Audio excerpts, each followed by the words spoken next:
دغه څو شعرونه دي نور چې بلا بوج مې د خپل زړه په اوږو وړو زندګۍ ته مې یو څو خبرې زده کړې چې زمونږ په شاګردۍ کې و یارانو راشئ وګورئ هغو خبرې زده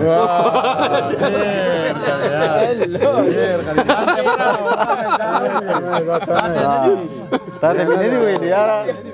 تا ته خو مې چې ته داد راکړې دغه څو شعرونه نور دي منیره چې تا راته نوي د سپرلو نه انتخاب واخله تا راته نوي د سپرلو نه انتخاب واخله که کتاب اخلې د سایل جانان کتاب واخله که ځان ځانۍ له شي جومات له چانده مه ورکوه د دې نه ښه د شرابي له پې شراب واخله که ځان ځانۍ له شي جومات له چانده مه ورکوه د دې نه ښه د شرابي له پې شراب واخله هر څه کې ښه خوښ که ښه واخله څه خبره نه ده خو په رورۍ کې دا ښه پرېږده او خراب واخله هر څه کې ښه خوښ که ښه واخله څه خبره نه ده خو په رورۍ کې دا ښه پرېږده او خراب واخله سحر اسکول ماسپښین کور او ماښام بیا مدرسه سحر اسکول ماسپښین کور او ماښام بیا مدرسه که داسې وشي نو بچوړي دې کامیاب واخله او دور بدل دی مین یو بل له پیسې ورکوي دور بدل دی مین یو بل له پیسې ورکوي ګرانه لالیه زه مجبوره یم ګلاب واخله دور بدل دی مین یو بل له پیسې ورکوي ګرانه لالیه زه مجبوره یم ګلاب واخله هره شپه ډمو له روان یې او پیسې پینولې چېرته د کونډو چم ته هم لاړ شه ثواب واخله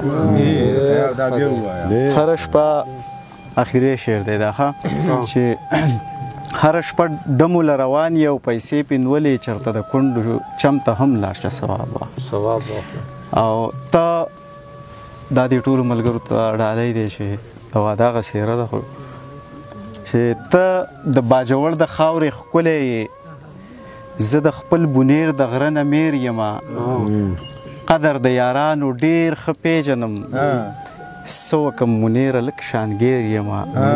څنګه هیر څنګه ته رایاد که ته څنګه هیر څنګه درنه هیر یم ژوند لا یې د ژوند په بروسو ایمان راوړی دی یا خدایه دې خلقو په پیسو ایمان راوړی دی ما ته خو پښتو او اسلام دواړه خور او ورور ښکاري ځکه مې یارانو په پښتو ایمان راوړی دی او راشئ تاسو هسې په وسلو ما ته خو پښتو او اسلام دواړه خور او ورور ښکاري ځکه مې یارانو په پښتو ایمان راوړی دی راشئ د قلم د زور نه هم لږه مزه واخلئ راشئ تاسو هسې په وسلو ایمان راوړی خوارې د دیوال د پاسه چغه کړه چې یا خلقه راشئ د اعظم په جینکو ایمان راوړی او توبه چې د سرونو کاروبار ته سړی ګوري د کار سړي یې مړه کړه چې سرکار ته سړی ګوري خبره د عمل د خیر د رنګه د تک تور وي د ځینې ځینې خلکو د کردار ته سړی ګوري چې دا د مینتوب علامه نه ده نو دا څه دي چې ټوله ټوله ورځې د چالار ته سړی ګوري چې دا د مینتوب علامه نه ده نو دا څه دي چې ټوله ټوله ورځې د چالار ته سړی ګوري انداز که د اعظم د شعر ویلو ډېر ښه نه وي د دې سړي په شعر کې د معیار ته سړی ګوري هېروم یې نه هېرېږي مړه دا لا څنګه چل دی ما ته سوری سوری کېږي مړه دا لا څنګه چل دی